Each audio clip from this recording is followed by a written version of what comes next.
Alright, let's get this over with quick. There's only one way to show how I really feel about Soma. Disappointed!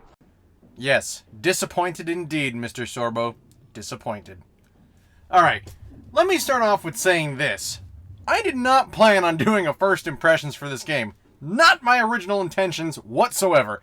I have actually recorded over an hour and a half of content of footage for Soma, complete with voiceover, face cam, all the fun stuff for a Let's Play series that I was planning to do. Unfortunately, this game doesn't make for good content. Now, I've been waiting a good, 2 years to enjoy Soma, I think. From the first preview trailer in 2014 all the way to launch date, I was super excited for this game. Right up until I started playing it the other night. From watching the footage right here, you're probably going to think it's an awesome indie horror game with amnesia and lathe sort of, elements, if you would. And yeah, the game's really similar in mechanics from running to enemies and hiding in dark corners, but it just doesn't hit as hard. Now, I'm not sure if I'm just burnt out on this type of game, or maybe this one's just not very good. Now, while I was playing the game, I was actually really bored, which is interesting. Now, I had spent, a good hour and a half playing it, and I had one encounter with an enemy. Or what I think was a monster, maybe. Now, the rest of the game, I was just aimlessly walking around, looking for what to do next. The game has more in common with Myst, if anyone remembers that game, than it does with Amnesia. Instead of running terrified from monsters, you're just going to find yourself clicking every button, pulling every lever, and just trying to find the door that opens to the next area. So the game does do a great job with the setting. You know, when it's not seeming like it's a Dead Space or a Doom clone in a sort of way, the under the sea aspect is great. The sound design is fantastic. The ambient noise and machinery that you hear in every room, and every now and then you'll hear like a scream of someone getting brutally murdered off in the distance. But aside from that, the game doesn't really give you a good reason to be scared, or try to scare you very much, interestingly enough. The monsters look kind of cartoonish when you get up and see them, and they have this really strange, bright blue glow that casts light on everything near them, so it's never a surprise when you're going to run into one, because you see them on every corner. Now, all you have to do when you do see them is walk slowly. That's it! That's the whole thing! Just walk slowly or turn around and walk the other way. 90% of the time, they're just going to lose track of you, and then you'll lose it and you'll never see it again.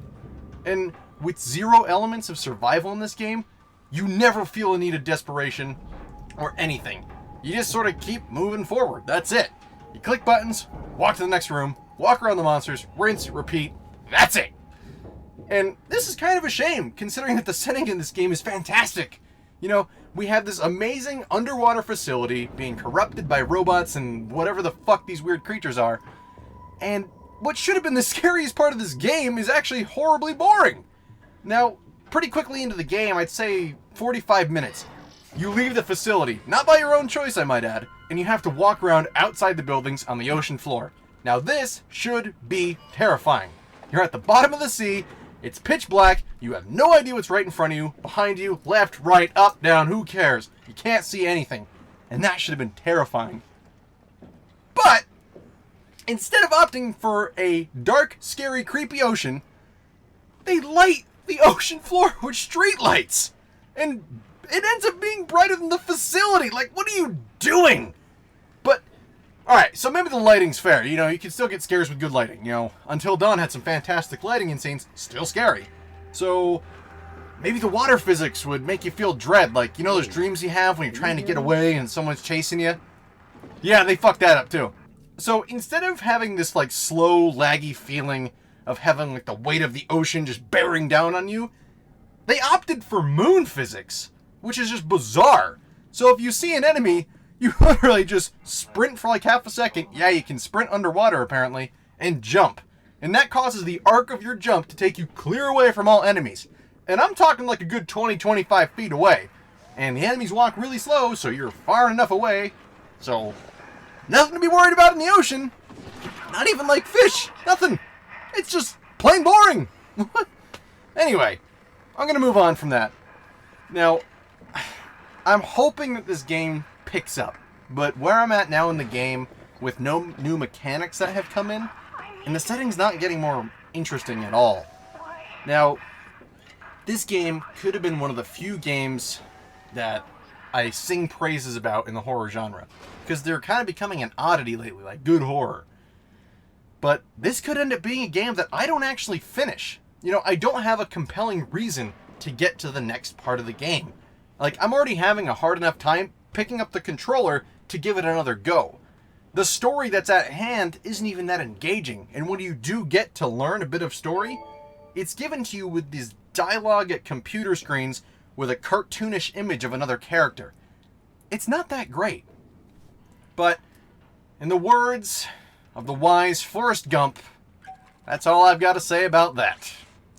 Unfortunately, this game left me high and dry without much to say about it, other than if you're looking for a good survival horror experience on the PlayStation 4, or any other system for that matter, this is just a PS4 exclusive title, I would recommend Outlast, Alien Isolation, games like that. Those games are terrifying, and they do a great job at it nonetheless, unlike this game. Alrighty guys, thanks so much for watching my first shots of Soma, and it could be my last shots of Soma, but we'll see if I keep playing it. Anyway, I've got more content coming out this week. There's going to be a review on Wednesday, and a new kind of video on Friday, so keep in tune for that, and I'll see you next time.